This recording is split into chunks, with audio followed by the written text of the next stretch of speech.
So I asked DeepSeek, is there any tool in Linux to convert a .mkv file to an MP4 file? Because this program here, OBS, which records the entire screen, it defaults to MKV files, right? So I said, okay, let's see if we can take a shortcut. So instead of using Kdenlive, right? So you got Kdenlive,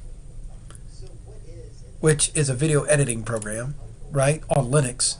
It works extremely well. It does a great job. But sometimes all you want to do is take a few seconds off of the beginning of a video and a few seconds off the end of a video. So I asked DeepSeek about that, just in a simple prompt, and I pressed the DeepThink button, right? So when I did that, it went into a more advanced mode, and where it wrote a more extensive prompt, right, as well as worked out what it should do. So it started thinking, and it gave a variety of different ways to accomplish this, right? And so I decided to try out this Handbrake as recommended by the large language model.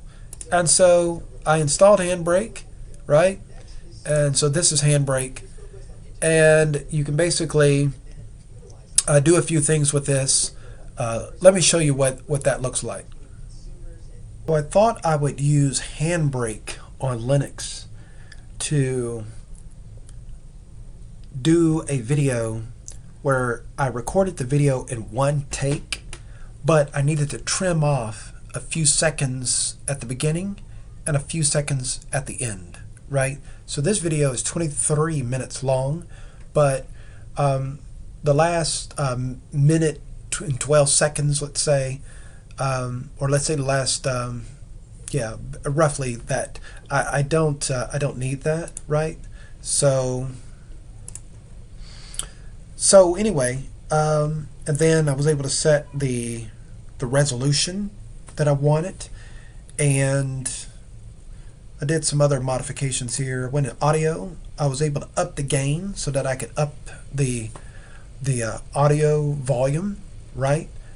Okay, so and then it's in the process of generating this video, because the source video is a .mkv file. That's the file format that OBS generates, right? So OBS generates a .mkv file.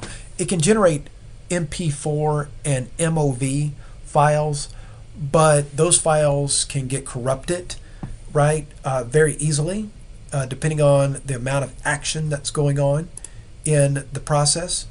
So I just wanted to put a quick note out here about Handbrake on Linux.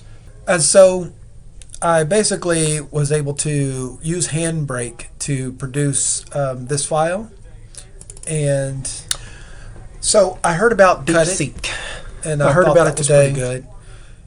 The volume controls were not quite what I thought it would be, but it was pretty interesting. So I like the tool itself. Handbrake is pretty cool. But back to DeepSeek. So in an earlier discussion, I asked it about custom instructions, and I went and I looked, and there's nothing in DeepSeek that I could find where you can actually set up custom instructions. So that looks like that may be false. But I went down and I asked it about chain of thought reasoning and how it implements chain of thought reasoning versus ChatGPT o1, and it went into considerable detail. A couple of things stuck out to me. There is a stronger focus on math and logic, and whereas ChatGPT is focused more on general purpose conversation, here we have math and logic. And so it's going to do a much better job on programming, on mathematics, on engineering, and science in general. There is a large corpus of Chinese content, and anyone who knows anything about China, you're talking about a society that goes back thousands of years. So there are aspects to this language model that's going to offer a distinct flavor of AI, more than what I think people realize. So some pretty interesting aspects here that we can look forward to. But the DeepThink button is going to be key when you're using DeepSeek. But again, I didn't see any customization capabilities, but I do think this has some potential in terms of how AI should be used as opposed to how it's been marketed and has been hyped.